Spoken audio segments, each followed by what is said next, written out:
The simplest way to put it, I have problems.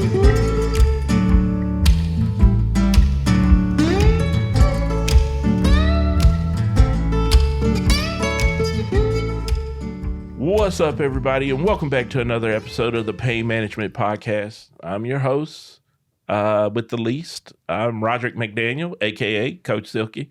And to my right is my buddy, best friend, and co-host, Jimmy Moynihan. How you doing, Jimmy? Good. How are you doing? I'm good, man. I'm going to make it. And then I got this guest this week. Yeah. Oh, my God. I'm so excited for this guest. It's one of my favorite writers, one of my favorite comedians in the scene. And I tell her that all the time, and she doesn't believe me. But she's one of the cleverest writers, I think, in most underrated comics, Dulce Mac. Hello. What up, lady? I never said I didn't believe you. I don't think you believe me when I tell you that. All right. Because I do pick on Dulce a lot. I don't know. She looks like one of my kids, and so I pick on her a lot. And I shouldn't do that, but it happens. I'm sorry. You're not the only one. Apparently, I look like a lot of people's kids. So. Yeah, you give off youngest daughter vibes, and that's a good thing. So. I'm the oldest daughter. So. Yeah. Wait, how old are you? 29. Yeah, you wouldn't be my oldest. Okay. You'd be in the middle, so that's work. That does work for you in my house. Yeah. You're 100 years old. I really am. Okay, people don't know it. I'm a vampire. Okay, I think I looked this good at 102. You should see me when I was 68. Blackula. Yeah, I really am. I really am. But welcome to the show. Thanks for coming in and doing that. Yeah, thanks for having me. Yeah. Always. And how are things been going lately? Pretty good. I'm back in film school, so been writing a lot for that. Working, trying to get a promotion at work, and Where doing do you work? shows. What? Where do you work? Urban Outfitters. So Okay, that's very thrilling stuff. I know that feeling. Yeah. Very retail oriented. Yeah, you're not. Yeah. So we explained the podcast to you beforehand. Yes. We touch on.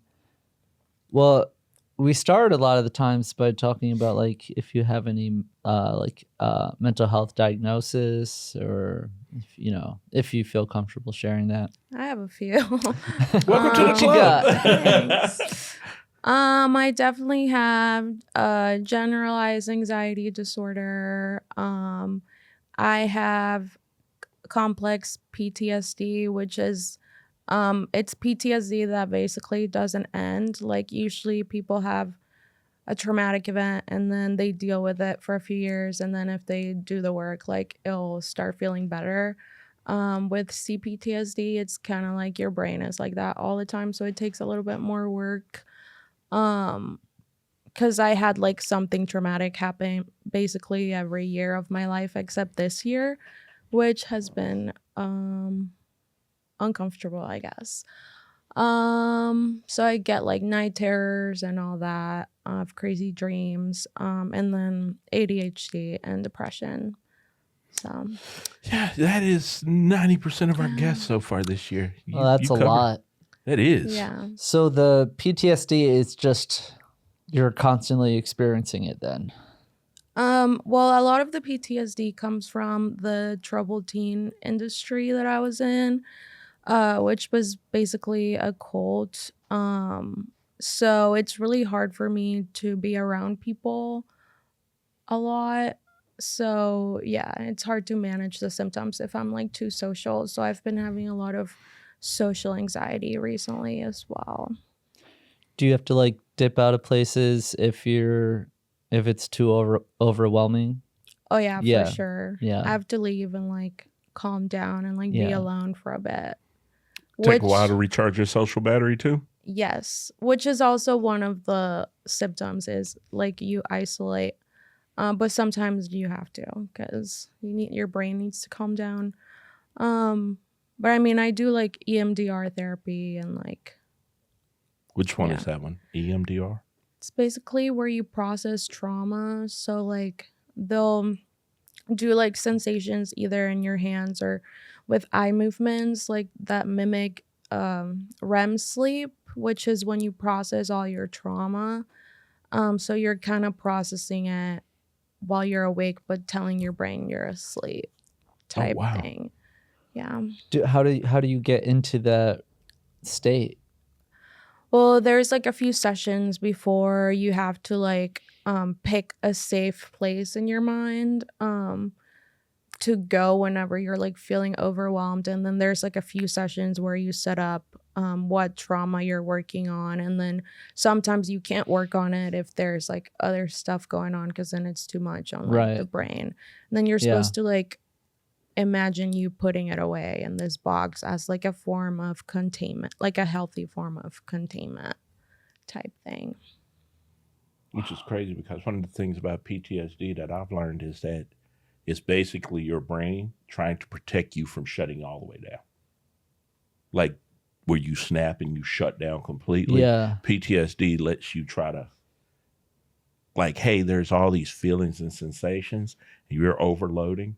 So it'll make you kind of figure out, hey, I got to go do these exercises up here. You know, that's Right. why I have to do mindfulness therapy sometimes when I get overstimulated and just, feel the breeze on my face and close my eyes. And what do I hear right now in this very moment? Not the thing you got to deal with next week or in the next hour, what's happening at this very moment, and center myself. So I get that. Yeah, that definitely helps. Oh, yeah. So how long have you been doing that therapy?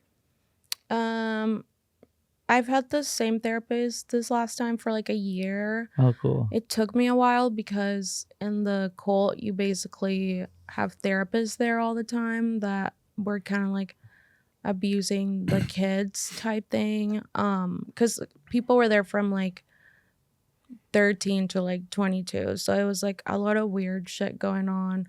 But basically the therapist would like have a session with you and then go off and like tell people what you said in that session and like just crazy stuff like that. So it's been hard to like trust a health professional, Yeah. I guess. So I'm really grateful for the person that I found here. Wow. Yeah, I actually found her because last year I was like, I can get like suicidal if like my PTSD is really bad. So I went to like a 10-week outpatient program last year, and that's where I found her. So Okay, cool. yeah. Let's talk about this troubled youth industry because it is way bigger than people realize. And I noticed that this year Netflix dropped several documentary series about it, and they're all horrifying. Where was yours at? Was it in Houston, in Texas? Where did yours take place? It was in Houston. It was called Cornerstone. Basically it was ran by this guy, Kirk Campbell. And he had been studying under this guy, Bob Meehan, who started these like 12-step programs for adolescents. And they were all part of this cult called The Family. And I guess they help run the boarding schools where people get sent to. So like mine wasn't a boarding school. It was like we like lived with host families, or like some people slept at homeless shelters. And by people, I mean teenagers. And then they would actually send the kids to the boarding school and they would have them like kind of back and forth type thing. And yeah, but this was all in Houston. But like we had, like they always talk about getting kidnapped throughout the night. Like that happened a lot to people. Like they'll just come in, kidnap you, take you to the boarding school. And then once you're back, you're like the same thing. You just have to sleep in like someone's house. Wow. Yeah, they would also pay us to take kids to rehab without letting them know. So like Jeez. I went once and then I didn't like it, so they didn't send me again because they knew I would snitch or something. But yeah, so I haven't watched any of the documentaries. My Yeah. therapist actually told me not to. That's yeah. Yeah, I Well, get that. you lived it, you know? Yeah, it's a lot. But I'm glad Paris Hilton is like putting more laws.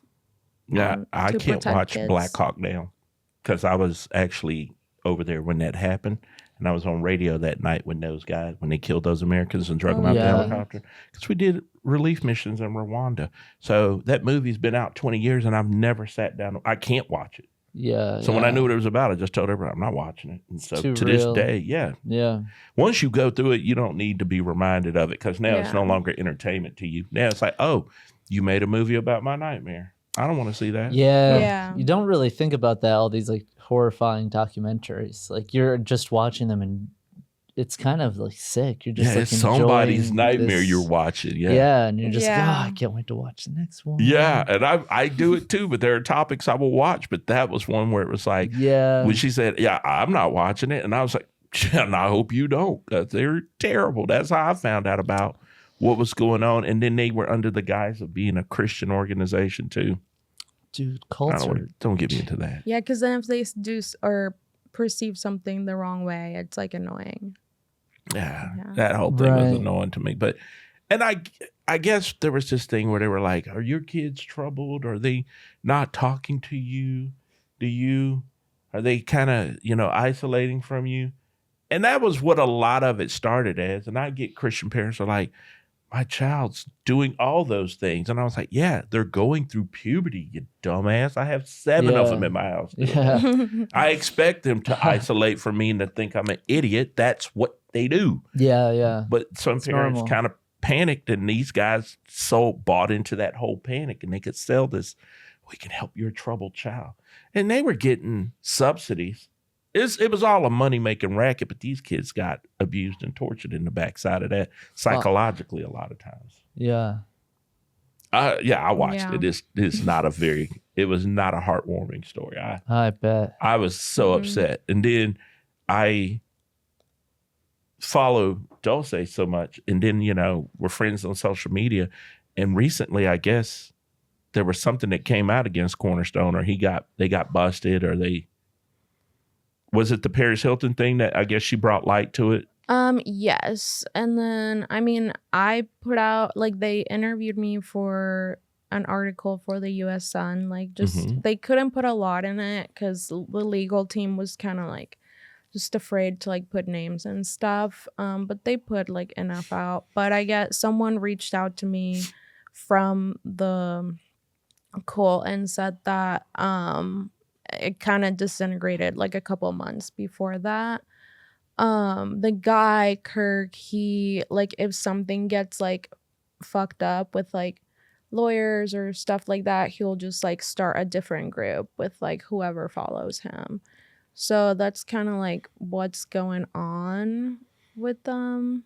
He's Yeah, when done this it one burns to the ground, we'll just go start another one under a new name. yeah, I got interviewed by a Texas investigator. Oh my God. I went to a government building and they Wow. recorded me, and I sent them photos, and they gosh. printed them black and white and labeled people, and I had to put names. But all that did was they just switched their website a certain way so they could keep doing it. But Right. So they probably have a legal team that's just responding to whatever is being thrown at him. yeah, this kid was trying to talk to the Houston Chronicle, and he sent the FBI to his house. Wow. And the article never came out. So, Oh man, yeah. that's crazy. Oh, so they got deep pockets. That's one thing Yeah. you got to know about it. Mm-hmm. When you said kidnapping, what is So, literal kidnapping? no, the parents arrange it. Oh, So right. they're oh, my kid's fucked up, and then they want to send them to a boarding school or a rehab or whatever program they're sending them to, and then these giant men the size of Roderick will come into your room and take you in the middle of the night. Jesus. They don't tell you where you're going or anything, What the fuck? and then they take you to a boarding school. I'm a grown man, and if grown men came in my room in the dead of night Yeah. to just take me, not tell me anything, the first one's taking a bullet because I sleep with a gun. But after that, the Yeah. rest of them, I'm going to have a traumatic experience. I'm just saying. Yeah. That would blow my mind if that happened to me, because I would be Yeah. thinking, oh, I've told a military secret I shouldn't have told. Now they're Mm. taking me in. So I would be panicked Yeah. anyway. But good God, you can't do that to a teenager. How old were you when you went in? I was 16. I went to rehab because when I was in public school, all these people told the public school principal that I was selling drugs. I was doing drugs, but I wasn't selling them. And I'm talking like not every day.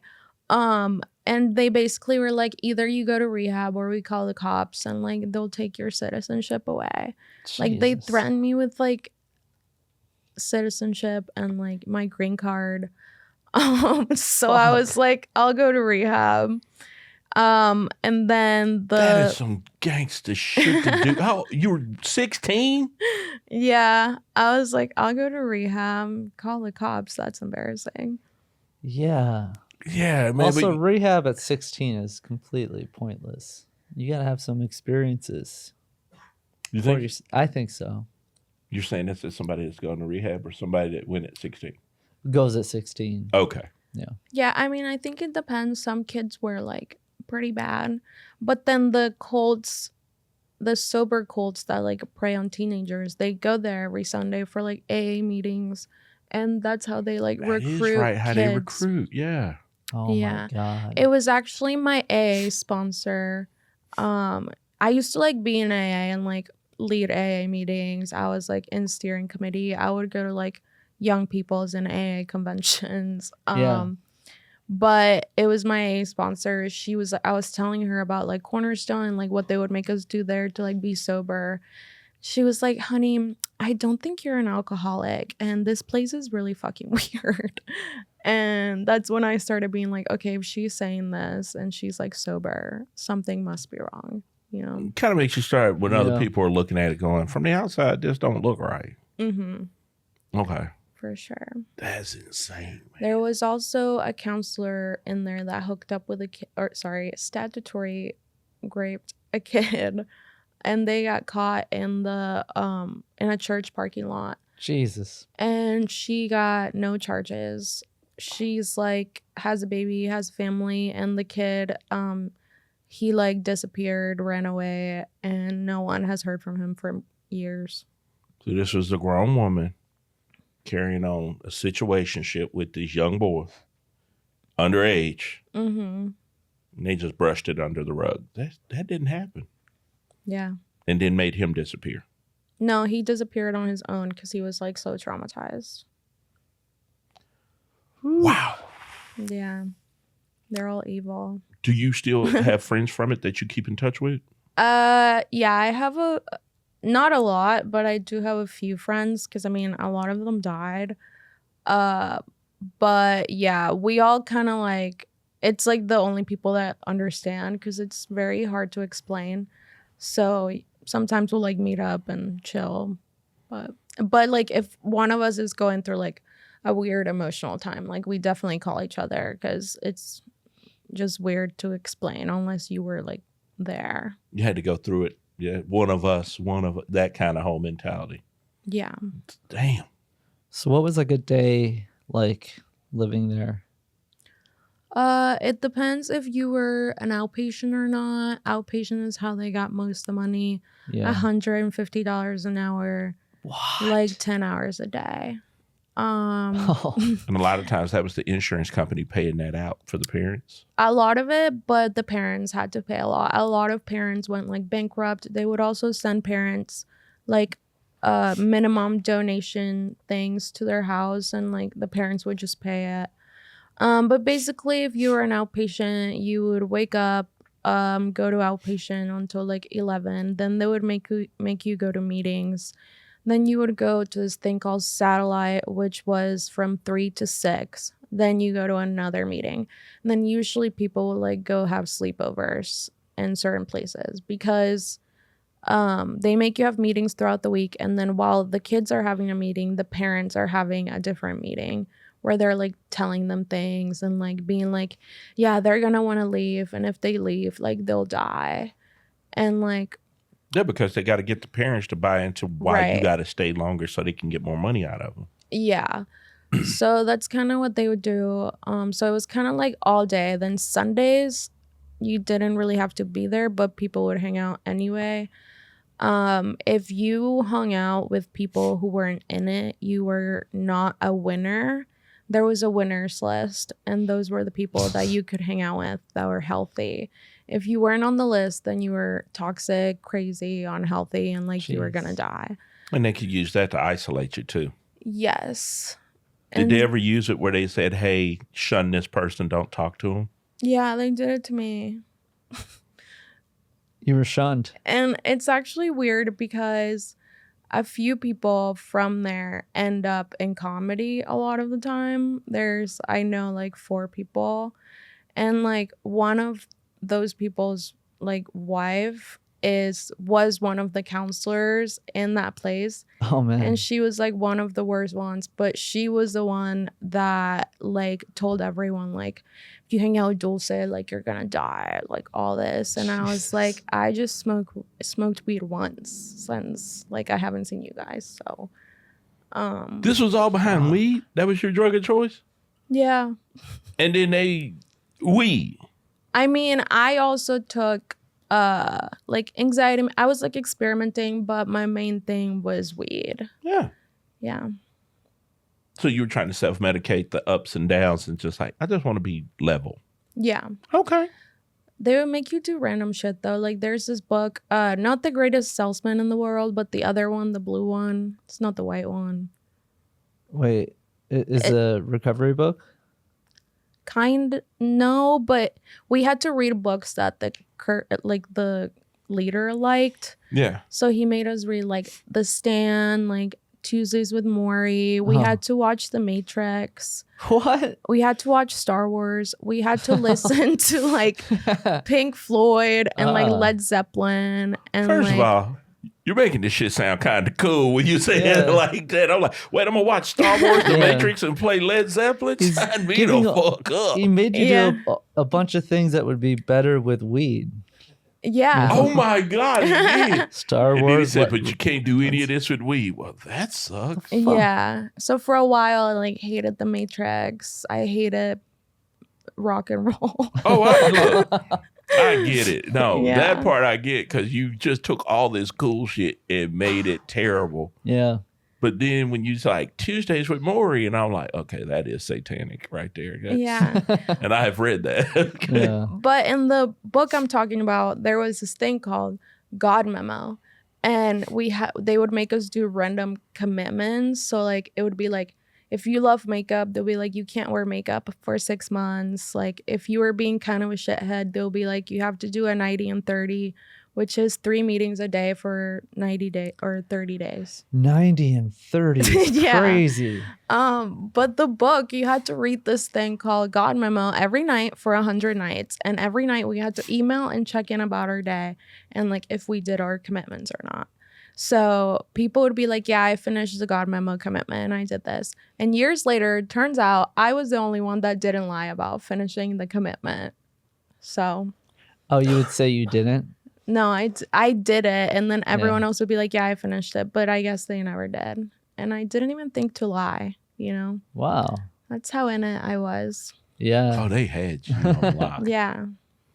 Golly, that's crazy. Yeah. Okay, so this is why when I say I think you're way stronger than most people realize, this is why. Because you go through Thanks. this, and that would have broke some people I know. And you're on the Yeah. other side of it talking about, yeah, check this crazy shit out. I hate the Matrix, but should hate Tuesdays with the Maury. That's what you should hate. Yeah. I mean, they would kind of just use their trauma against you. Like, I had already gone through like some traumatic things. Like, I was sexually assaulted when I was 14. And my neighbors like beat the shit out of me because my friends got caught stealing. They had like the cops were like, if your parents pick you up, like won't take you guys to juvie. My parents were like out of the country or something, or my dad was, and then my mom was far away. So the neighbors picked me up and then beat the shit out of me. And like they were literally like dragged me by my hair to the backyard God. and like started kicking me, and I was like having like the worst panic attack, and they were just laughing at me, being like, you're a liar, Jeez. like all this. And then my parents just picked me up and didn't do anything, and like they would like invite them to their birthday parties and stuff. You told your parents this happened, right? Yeah, of course. And your parents were like, hey, this Yeah. shit happens. Yeah, so this was right before. So then when you get in there, you have to write out all your trauma, like word by word. You have to repeat it like almost every day. And then for those things, they'll be like, okay, what's your part in it? So like now you're asking like a 14-year-old, hey, what was your part in like getting sexually assaulted? So like they make you do stuff like that. Like the exact opposite of what you're supposed to do. Yeah. Right. Yeah, you're supposed to say it's not your fault. Not, hey, what did you do? They didn't get the memo, guys. So Bro, this is so crazy to me, man. Yeah. And here's the thing, I watched this. I literally watched the whole documentary, and then I'm just like, what? That was me the whole time. What? and what they would do that was really traumatic to me was, as a parent, they would tell the parents one story. The kid could be doing great, but they're going to make me be so frightened. Yeah. For my kid in the meeting with the parents. Yeah. But you're also, I can't see my kid. Or you're monitoring my meeting with my kid. And the kid's been told, if you say anything, Yeah. we're going to make it. Or they'll say, if they think, oh, she's going to snitch. She's going to tell this lie. She made this lie up, so she's going to say this to you. They would brainwash the parents on one end, brainwash the kid on another end, keep them separated and bring them together. And then we're no longer on the same page as teams. So I was like, it was crazy. Whew. It was crazy. And I kept going, well, it doesn't make sense. How did they do this? But then when I watched it, I was like, oh, yeah. these people were professionally evil. Yeah, they would also make us massage each other all the time. Like the other kids? Everyone. We would like massage counselors, the cult leader. Like, that's what he likes, so he made everyone do it. Say his name one more time. Kirk Campbell. Sounds like a cult leader name, doesn't it? It does, Yeah. man. Sounds like a guy that does your taxes or runs a cult.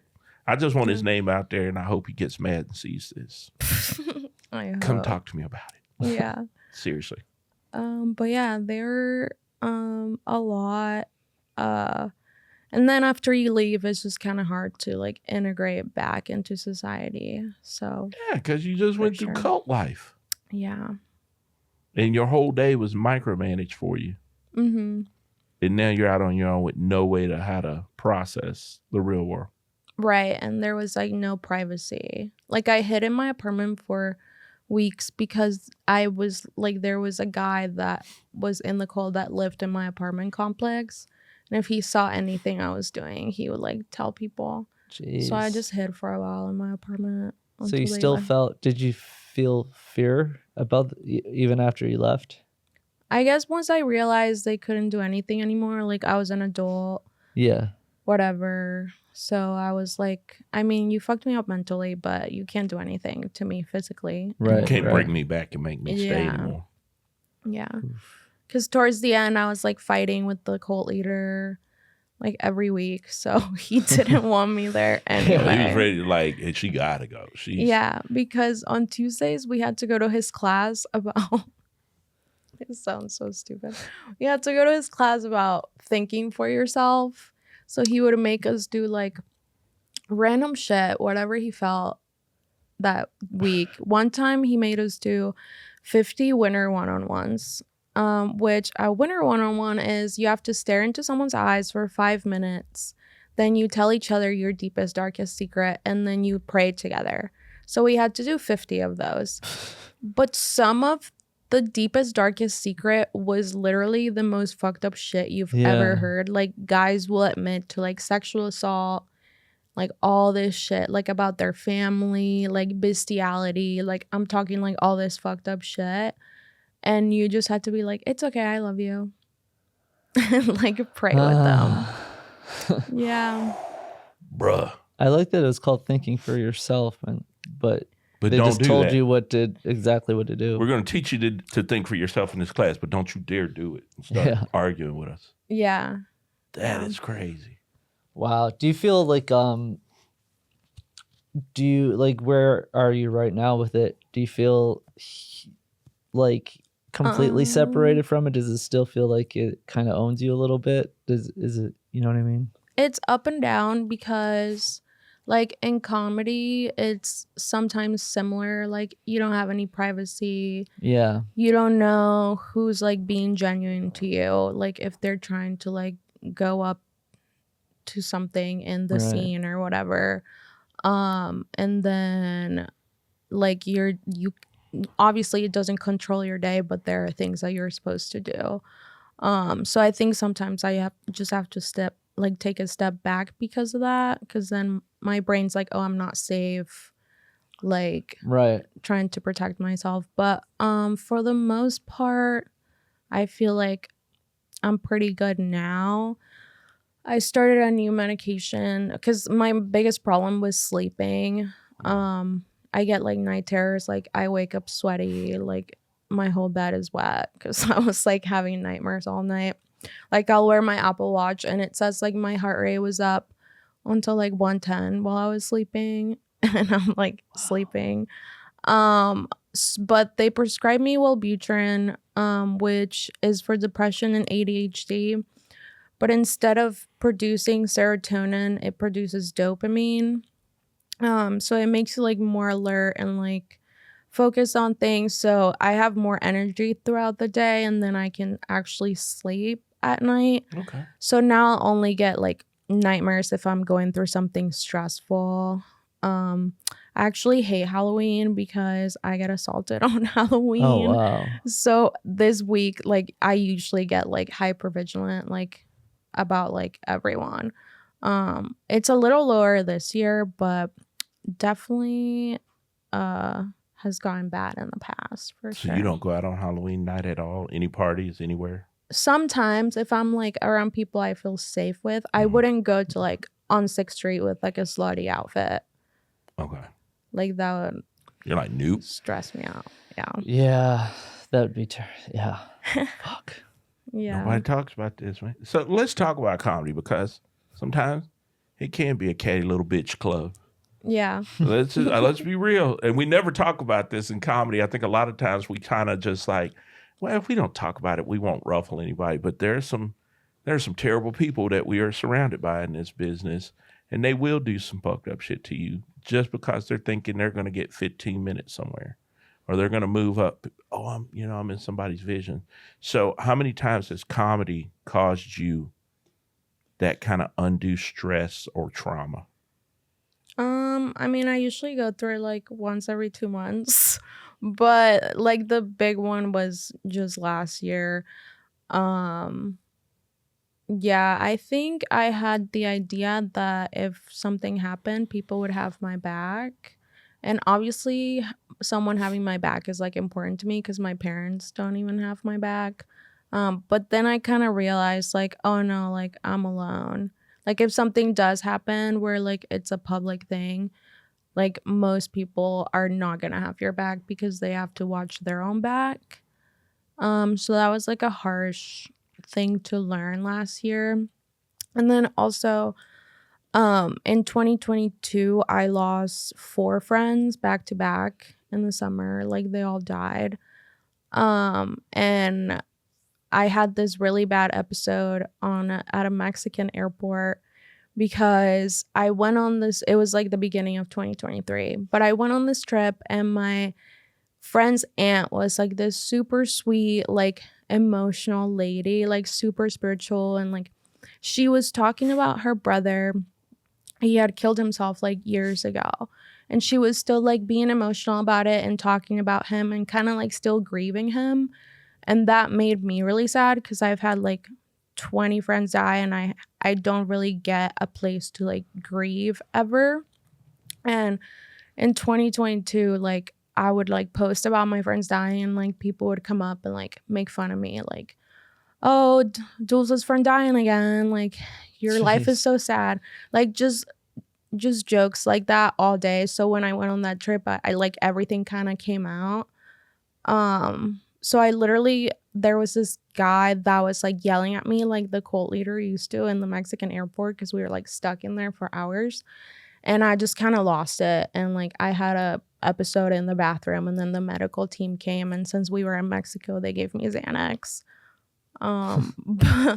Props to Wow. that Mexico Yeah. team, okay? On But- the scene, like when they arrived in Just like a James- Tylenol. Here, take this Xanax. Well, girl. yeah, because this guy, he like was helping me and he's like, I couldn't talk. So he was like, she's like obviously having a PTSD, like she's not here like right now.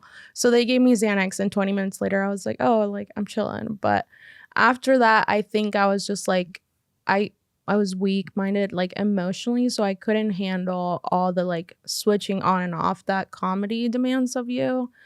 So I kind of had like a mental breakdown, I guess. I just felt like really alone, and like the people who were like supposed to be my, like everyday friends, like my phone didn't ring for like 2 weeks. Like I was just home and like people knew that I was like kind of losing it, and like my phone didn't ring for 2 weeks. Jeez. So that's when I like signed myself up for outpatient.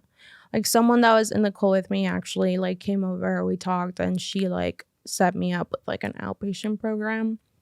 And yeah, that's when I was like, I have to go about comedy like a little bit different. So now like I was stressed this past weekend, and all the people I called were like people who are not in comedy. So I was like kind of proud of myself, because you can't really vent to people in comedy. I feel like a lot of people talk about mental health or whatever, but they don't really mean it. Like when you're actually acting crazy, they're like, you're acting insane. And it's like, yeah, you know why. You know, I'm like Yeah. like whatever.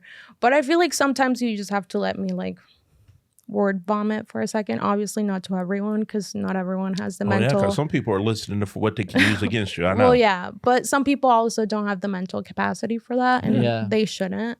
But I think it's just having those people that you can vent Mhm. with is really important. But yeah, so now I feel like I'm just going about it a different way. Like last year I feel like I was too like emotionally and personally invested with people, and I feel like you shouldn't do that if you're trying to like be in this industry for a long time. I'm the opposite, because I'm bad. Like I can't turn my bad brain off. I did it to her, and I apologize now, but this is one of the people. She reminded me of my kid, and I would read her posts, and sometimes I'd be like, "Is nobody else concerned about what she's saying right now?" And so I drove her crazy. Like I would, "Hey, what's going on with you? How are you doing?" And sometimes she's trying to isolate, Right. but I'm being a very Yeah. just annoying dad about it. And I'm like, I will leave you alone once I know you're okay and you tell me where you are. And she would do it. And then I'd be like, you're kind of annoying.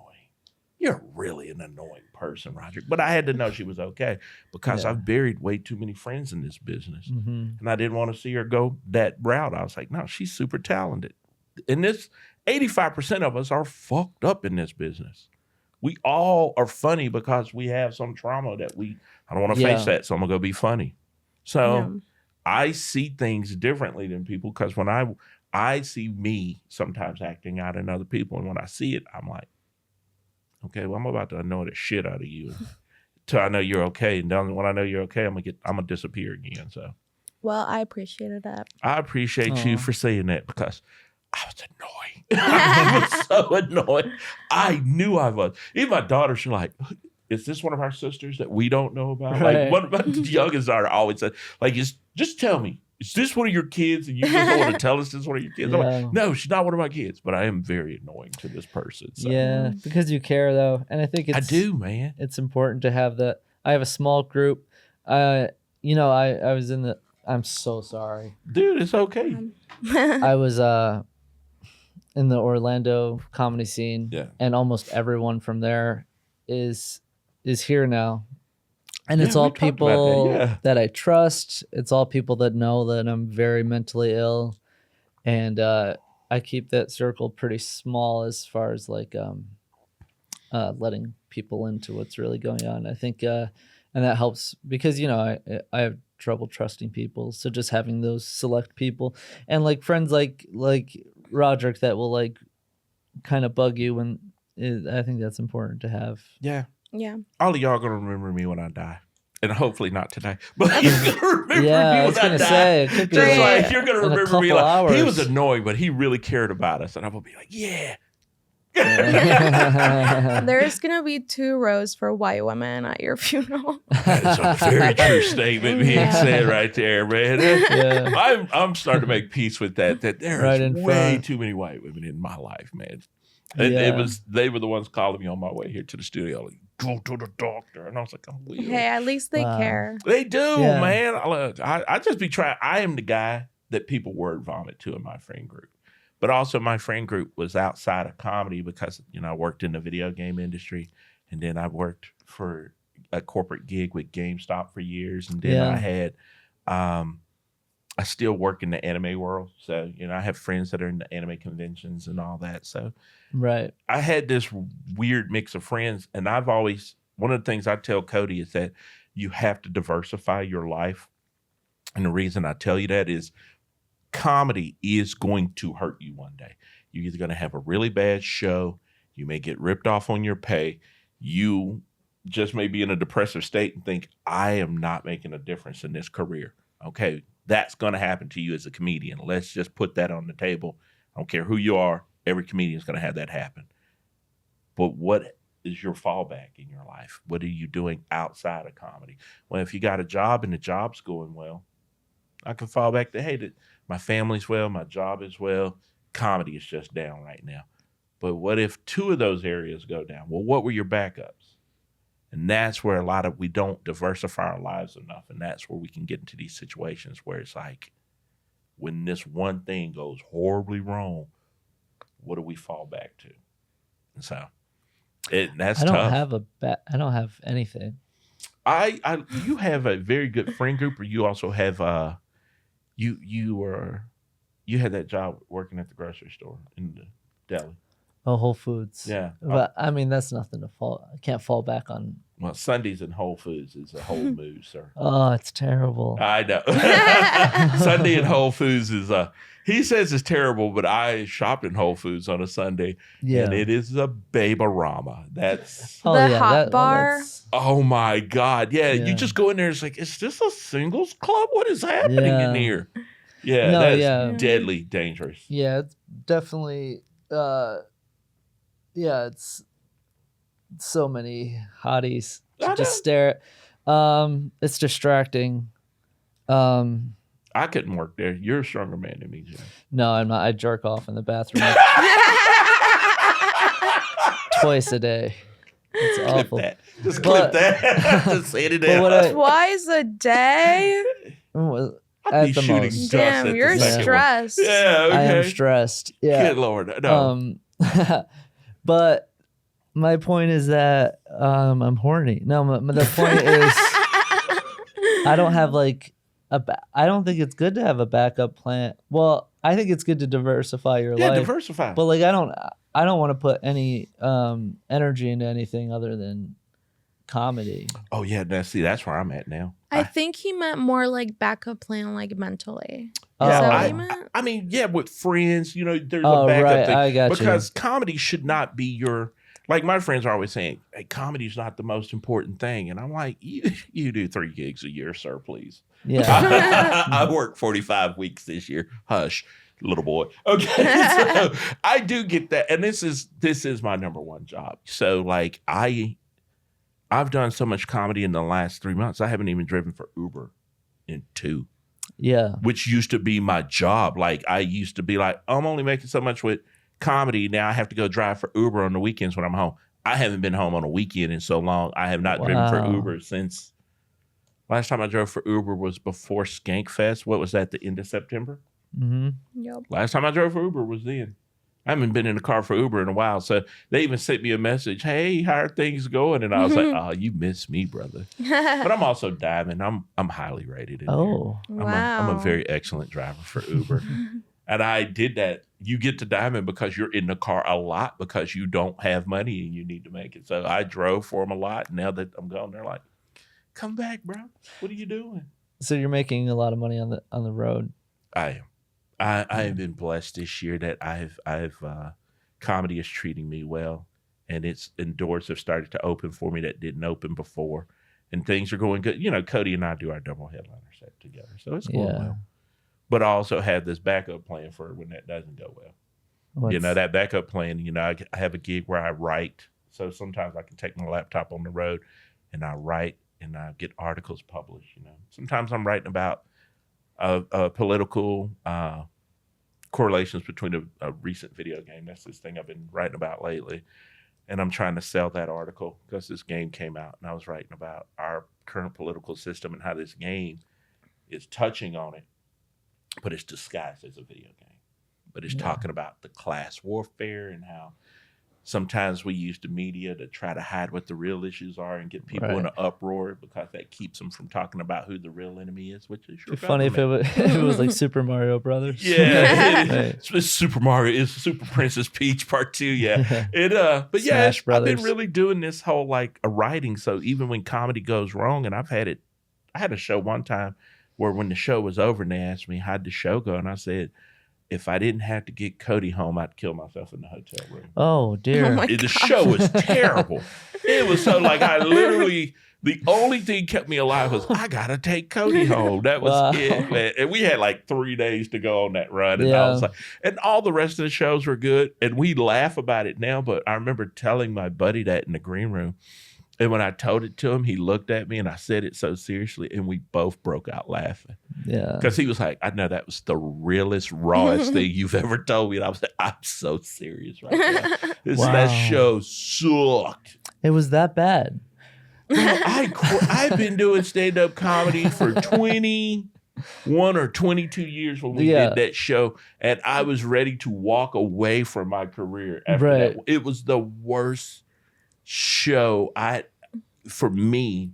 Like I have this standard, like, hey, I got to be here. And I've known how to walk in the rooms and make audiences laugh. It was the worst thing I'd ever went through.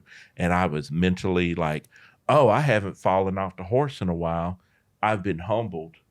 And I needed it. Like I had to do I had to pull out the whole book of therapy and make it work. Go, okay, yeah. Let's be mindful. This is 1 out of how many performances so far? So 1 out of 52. What's that percentage? Like I had to do math to bring Yeah. myself back to earth. because How I long was- were you on stage? Oh God, I think it was a 35 minutes. Here's how bad it was. I walked off the stage and there was a line to talk to me because people were like, oh my God, you were so good. And I was like, you were kind or you didn't listen. That's all I'm thinking in the back of my head. And I was like, that was the worst shit-tastic show I've done I'm going all the way back to my open mic days. That was the worst performance of my life. Oh my God. And these people, there were still people up there telling me, yeah, you were so funny. That was so good. And I was Then like, it could have been that bad if people were. oh no, my You know? friends Cody was there, and Cody was like, literally when I got done, he said, what's wrong? And I said, you noticed it. He said, dude, that was not you. What is happening? I was like, Yeah. and we were both not having a good time on that run. Everything that could have gone wrong went wrong. It was terrible. And we had to go from Oklahoma we were in Oklahoma, and then we had to do Broken Arrow, and we went from there to Colorado through Kansas. It was a run from hell, and everything that could go wrong went wrong. And so mentally, I had my break. So I get it. That's why I was like, I really need to keep this diversified life, because when one area goes to shit, I had to sit there and go, well, your family's good. Your daughters, your kids love you. Well, 5 of the 7 love you. That's 'Cause pretty good. all their kids don't love you. There's no way. Yeah. Maybe you do, but you're a goddess. I have 7 kids. 5 of them love me. 2 of them, they're waiting for the funeral to see what they get. Oh dear. Oh wow. I know that. Yeah. I'm very honest about what they are. And I was like, that's because they're waiting to find out who their real dad is. So I get how they feel. But also at the same time, the job was going okay. So there were other things that I could fall back on. But at the time, man, had that been my only thing, I wouldn't have survived it. Yeah. Because I was devastated from that road.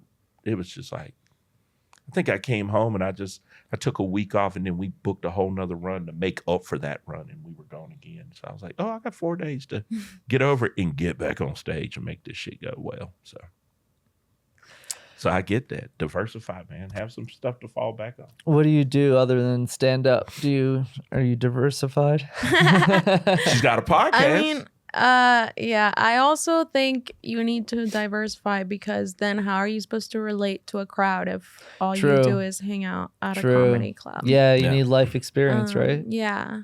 I mean, I like take walks. I'll like go out with some friends, like play pool. I watch a lot of movies with Grace. Oh, Yeah. Walk my dogs, it's pretty Grace good. cracks me up. Same. It's more than I do.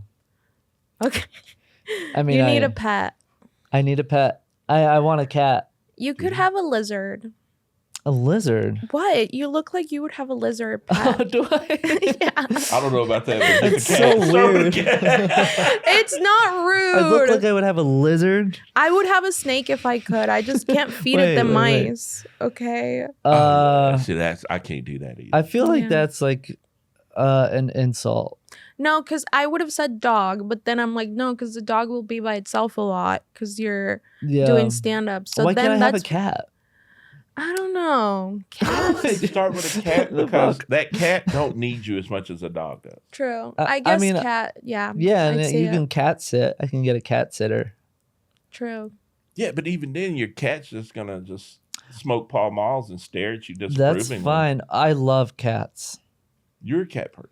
Well, I like dogs too, but I connect with cats. I think I've had both because of my kids. We had everything in the house, but yeah, still. I like when they touch my nose like this. First of all, that was adorable. Okay, I don't know why you did that. That is cute. Isn't it cute?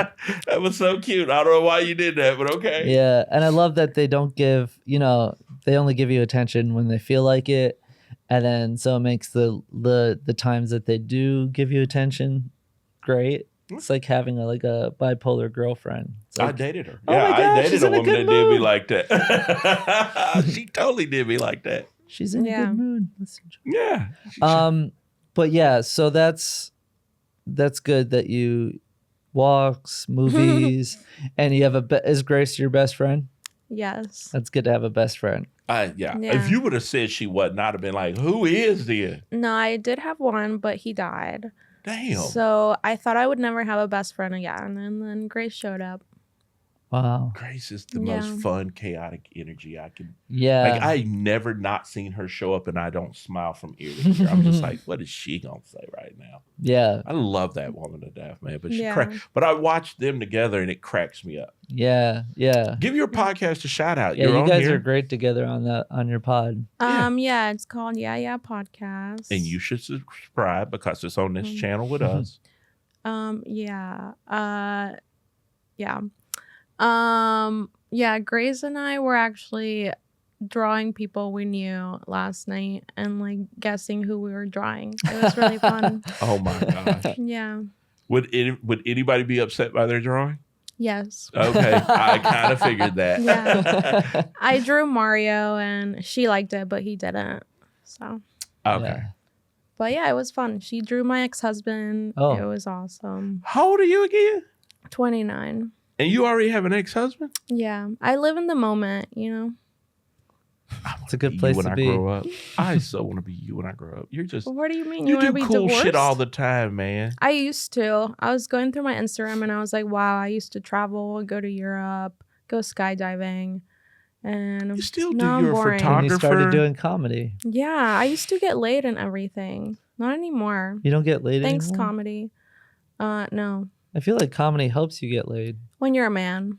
Oh, Yeah. Well, I'm not good at comedy. I just learned today. Okay. What do you mean you had ladies trying to blow you on stage? That was a wow. one-time thing. Never happened to me.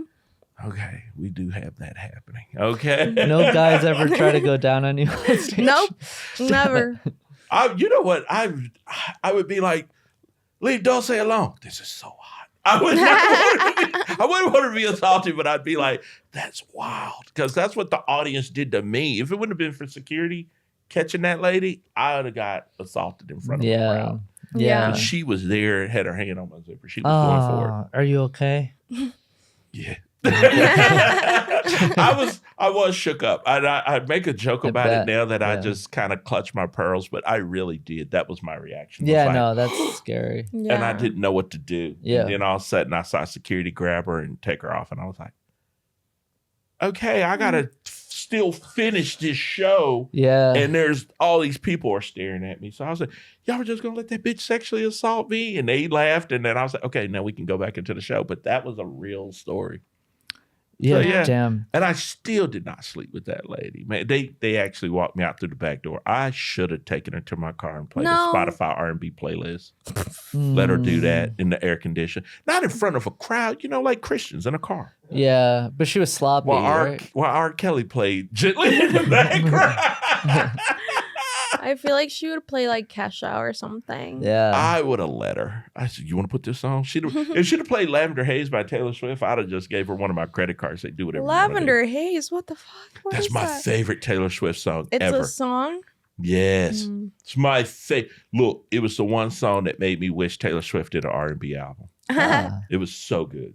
yeah. You have to go listen to that song, Lavender Haze from Taylor Swift. I'm not a Swiftie, but that song goes hard. I feel like seems you are. yeah, you're a Swiftie. No, because I do know a lot of her songs. I'm not gonna Okay. lie.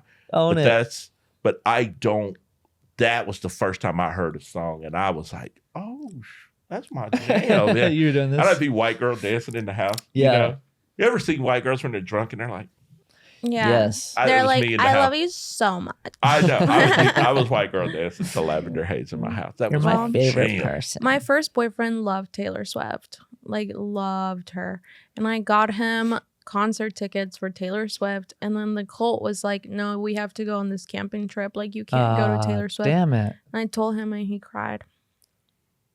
Yeah. You didn't let him Wow. have the tickets and go by himself with a friend? He had to go. It's a cult. Is that why? Oh, wait. So y'all were both in the cult together? Yeah. Oh, Is that that's why the whack. marriage didn't work out? No, that was 'Cause he was my a second homosexual. serious boyfriend. Yeah. But yeah, no, that marriage didn't work out because he left with my best friend Oh, and gave Jesus. me chlamydia. Oh, wow. Yeah. Parting Oh, gift. so- Hmm. Well, you dodged a bullet getting rid of that one. I did because I had an IUD, TMI, but the chlamydia infected my IUD, and then the doctors didn't want to see me. So I went to the doctor and I sat there, and they were like, "Ma'am, like the doctor doesn't want to see you." And I was like, What? "That's fine. I'll sit here. Something's wrong with me, so someone has to see me. You can call security. I'm gonna sit here." I was like, "I have insurance." Anyway, he like apologized and like they had to give me a penicillin shot in my butt, and he was like, "I'm so sorry, like your organs were about to shut down if we didn't see you today." That is scary. Yeah. Okay, nobody talked to me about my situation. Yeah. Because she almost died and she was like, I'm not leaving. Yeah, I was like, "You Yeah. have to see me. Something's wrong." Why didn't they want to see you? I think they thought I was being like dramatic. Oh. Because like IUDs hurt. I don't know. I'm going to tell you Jeez. something weird about this, but in the American healthcare system, people of color, especially women of color, sometimes this is a thing they've just realized historically in the last 5 years. Women of color sometimes get mistreated in our system because they think they're being over dramatic, and it's always a serious issue. Right. These women know their bodies. That's why it's so important for you to find a doctor that actually listens Yeah. to you and to stay with that person. So Yeah. I hate bringing in, the realest stuff about the ugly parts of America, but that's Yeah. part of it, man. True. Whew. You won the lottery being a white guy, even with Yeah. your anxiety. It's pretty nice. And dude, I think it's got to be awesome. Well, there is a lot of things that definitely I don't appreciate enough. Oh yeah, look, dude, I'm gonna be honest with you. I think being a white guy would be cool, but there's no way I would have this white woman army if I was white. I just Yeah. don't think I got a lot more white women in my life because I'm a chunky black dude that makes them laugh. Oh yeah, for Yeah. sure. Yeah. You've seen them. You and Grace keep catching me in weird situations. I hate that. Though. That's what we do. Yeah, Grace sees me like one time I was out on the patio here at the creek. Yeah. Some white girl sitting on my lap, Ah. put my number in her phone. And I just met this woman 20 minutes ago when Okay. she's sitting on my lap. And I look up and there's Grace walking out on the patio and she's like, just giving me that look. And I think she took a picture of it. And I was like, Oh. come on, Grace. Why? Why do you keep catching me? Why? Like if I there are times now I'm gun shy about hanging out with white ladies. Like if I get to laughing too hard, I'll be looking around like Grace is going to hear my happiness and show up and catch me. Well, this is at the creek always, huh? Yeah, she's caught me at the creek way too many times on the patio just with some white lady in a weird situation. And I'm like, you had too much joy in your life. And Grace says that. I had to play corn. Yeah. Somebody play the corn. Turn it off. She'll get distracted. Yeah, dude. I love her to death. All right. You got any more questions? About I don't know. Oh, I have one. What? What makes you tick? In what way? Like what gets you up in the morning? What motivates you? Tick? I thought tick was a negative thing. No, like you know how what makes you tick? Oh. What gives you purpose? What drives Dulce these days? Well, when I wake up in the morning, I really am driven by breakfast. Yeah. I love breakfast. I love breakfast. Some people wake up and they're like, I'm not hungry. I'm like, fuck you. I've been waiting all night for this. Yeah, seriously. Yeah, I can't wait to eat. But I guess I don't know, my friends, the people I love, the dogs, you know, I think human connection is underrated now. Yes. Oh, for sure. I need human connection. For me, it's forcing myself to be around. Like yesterday, I was depressed, and I forced myself to. I went to my buddy's house and we watched a movie, like That's the so four good. of us, and bam, Yeah. almost immediate turnaround. All I about like that. I'm proud of rewiring. you for doing that. Yeah, human connection. Yeah. Are you close to your parents now, or is I it still am. kind of? I'm close with them. I've always been close with my dad. He's like my best friend. Sometimes I'll call him and just cry. I don't really tell him what's going on. I'm like, can you just sit there? Oh, Yeah. I love Kiara, that. did you hear that? I'm talking to my daughter right now. Oh. You hear how she just said she just calls and cries, and you don't have to tell. I had to tell my daughter recently, you can have some secrets, bruh. Because she tells me everything. The two youngest just tell me everything. Oh, And you're like, I don't need to know everything. yeah, not everything, but Yeah. they Yeah. tell me everything. Everything. Yes. Damn. Terrifying things. And I'm just sitting there like, at what point did I become your best friend and not your dad? Because some of this Yeah. stuff, I'm like, you could have a Yeah. secret or two. I don't need to Yeah. know that about that man or you. Ooh. Yeah. Yeah. So, and then there are times where they call and then they're crying and then I'm crying. So then we're both crying together. And I'm just like, well, now we got to call somebody that we can both cry to. And then they're laughing because I'm making jokes through the tears. And I'm like, okay, you feel better? Yeah. Okay, let's talk to Yeah. you next week. Give me an update on what happened. Yeah. But I'm also like, when they break up with dudes, I'm also just I'm very real with them. Like, some dads don't want to know about your daughters are human beings, man. They're fully realized human beings. You got to just accept it. They're adults. So I don't ever, I was never one of those dads like, oh, don't talk to me about that. Because when my daughters lost their virginity, they didn't go to their mom. They came to me because I was the reasonable one. Yeah. They told you? I saying their mom wasn't reasonable. She was just a different kind of reasonable. She lost her shit. Yeah, so they came to me like, hey, I lost my virginity. Really like this guy. Can you set up a doctor's appointment so I can get on? Yeah, let's get you on some birth control. How are you feeling?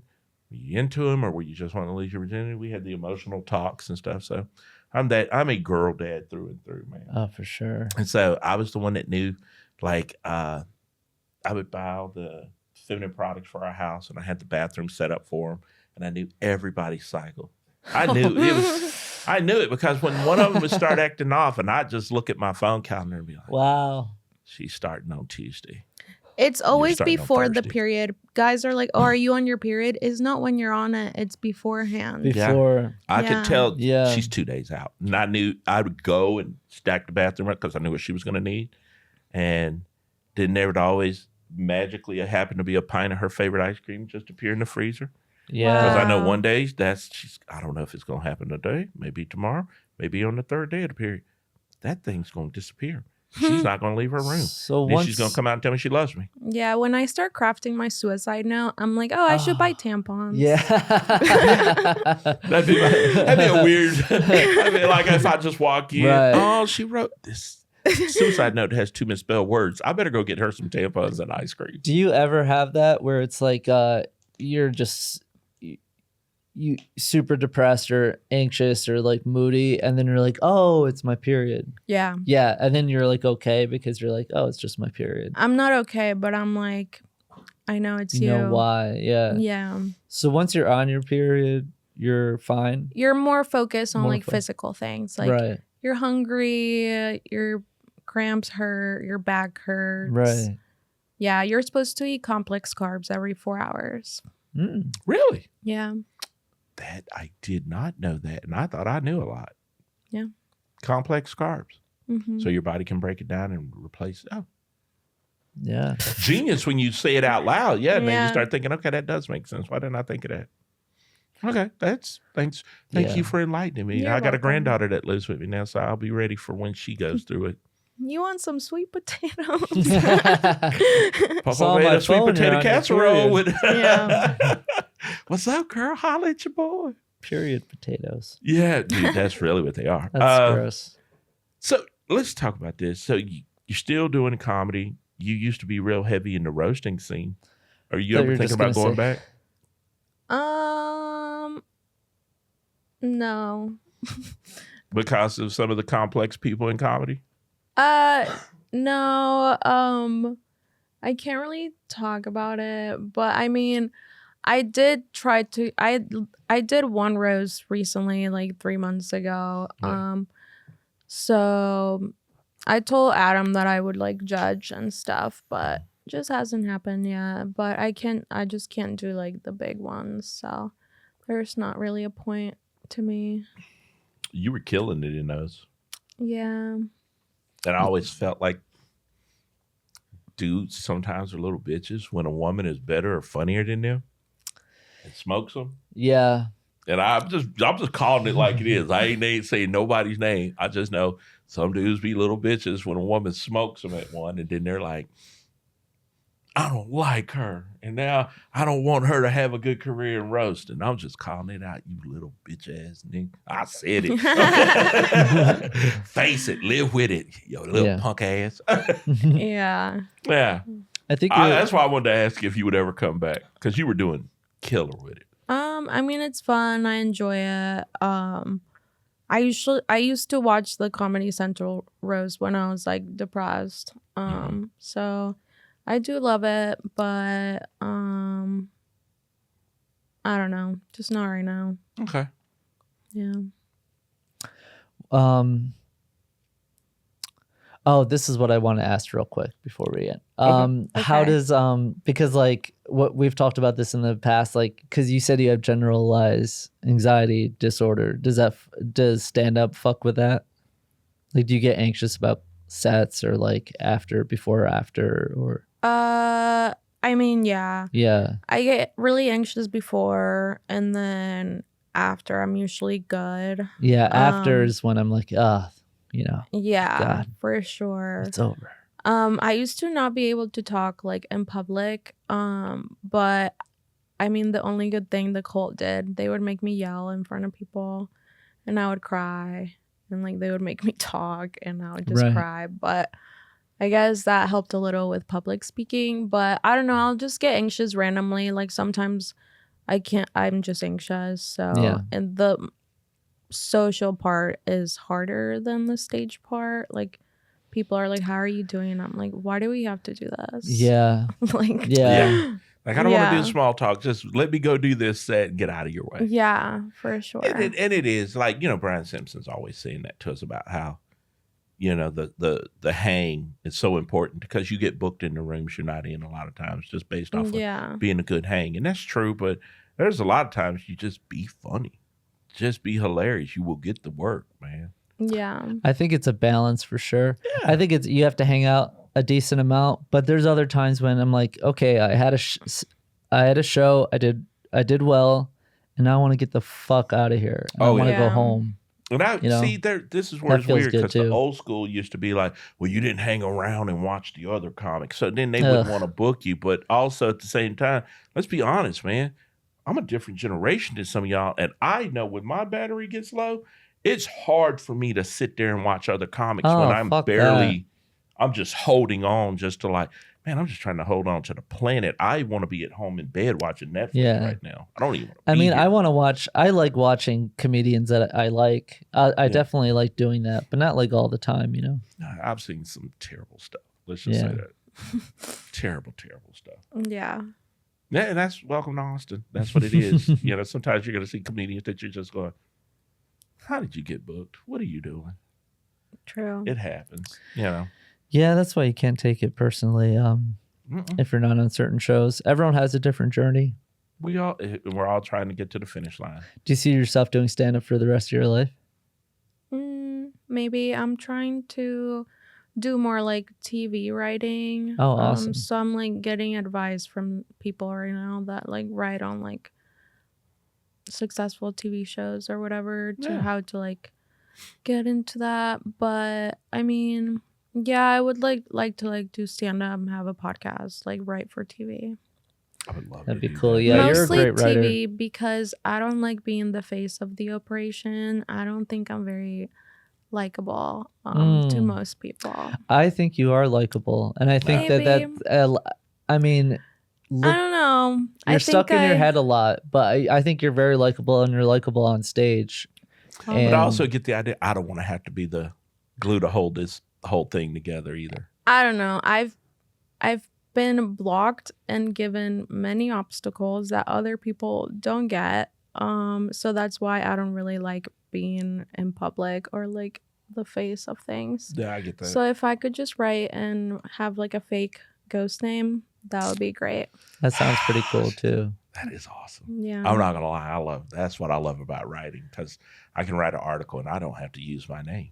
You can use a pen name for this, and I'm published. And a lot of times y'all don't even know I wrote that article. Yeah. I am writing a book. It's gonna be called I Wish Kirk Died. And I'm just gonna talk, or About I the wish whole Kirk thing? was dead. And yeah, I'm just gonna talk about it. I'm so gonna buy that book. Hell yeah! You That worked for started. Jenna McCurdy. I Why not only you? have a few more. I only have a few lines written. Okay. But because I have to read like these other books to like quote them on my book. Right. I guess so. I only have the first line is the one I'm sticking with for sure. For sure. It just says, I thought to myself, if I keep living like this, I'm gonna kill myself. Oof. That's the first line. First That's of a all, we're good going to figure start. out what's happening Yeah. right here. Yeah. Starting in hitting heavy. First Yeah, line of the book. you might as Yeah. well. Are there any books about about Kurt? Or, Mm-mm. yeah. Okay. Cool. Well, that's good then. If You should be you the can first. shed light specifically on that. Yeah. Cornerstone. You know what? Mhm. I'm glad to know this. So if you do run into some obstacles and Random House starts to mess with you, I'll just start my own publishing company and make sure your book gets out there. That's kind of pettiness I do as a dad. Yeah. I'll start a publishing company. You ain't stopping Yeah. my baby girl from putting her Roderick. book out. Thanks, Roderick. Yeah, she putting her book out. Yeah, but no, you also do the photography thing. Also, if you're local, find her on social media, because one of the best photographers has done a bunch of people's headshots. And they Yeah. look great. Where can we find you on social media? Dulce Mac, shot by Dulce Mac, and then Dulce Mac comedy on most things. Sweet. Got to follow Awesome. those. If you need headshots and you're in a band or a comedian, or just need them for your LinkedIn profile, so you quit putting up that ugly one from Christmas last year. Holler at my homegirl. Yeah. Thanks for coming on. Thanks for being vulnerable and talking about like being very open. That's really cool. Yeah. And I didn't know any of that about you. I didn't, and so it's cool about this podcast is I get to learn things that That I we don't never get to would. hear any other So way. that's crazy. Right. I never knew you went through that as a child. And I'm going to say this. I am 100% so proud of you. I don't care if anybody else doesn't tell you that. Oh, I watch what you go through, and I'm proud of you because you're a survivor. I love that. Thank you. You're welcome. Thanks, guys. Well, Yeah, of no, man. course. So we're getting out of here. Been a while. I've been holding up the show for 2 weeks, trying to actively not die. You got to get to the hospital. I'm Fuck. going to the emergency room from here. Yeah. But thank you also to everybody that follows the show, because we've been getting great response from y'all. This was actually episode 12. This is it. This was basically the season 1. Kinda. This is 11?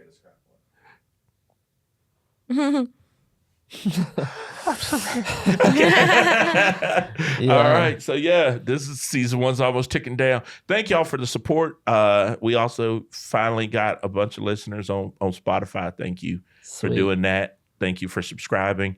Go to Creek in the Cave Studios on YouTube, and you can find Creek and Cave Studios. yeah, on YouTube. You can find this show. You can find the Yah podcast with Grace Hell yeah. and Great pod. Dulce, and it is so good. Very fun. Oh, so Thanks. good. Yeah, I was on there, and I had a blast. It's still one of my favorite times watching Cody get tortured live. It was so much fun. And also, I understand now that it was right to get rid of my social media pages before Grace could find them. I Smart. stand by that decision. So. And also find the podcast on Pain Management Podcast on Instagram at Oh, Pain yeah. Management Podcast. Mhm. I'm at Coach Silky at Yeah. Jimmy.Moynihan. Yep. And Sweet. and all the links will be at the bottom. We're going to put all of Dulce's links at the bottom. I'll put all 3. We got to put all 3. So go find her. And then Awesome. I can't think of anything else. No, I think we got it. Got You know, them my all. favorite thing is we just told everybody I'm So leaving to go to tired. the emergency room, and nobody knows where I'm going. So if I end up dead, they're going to be, what happened? And I'm just Yeah. like, I love that mystery. I have problems.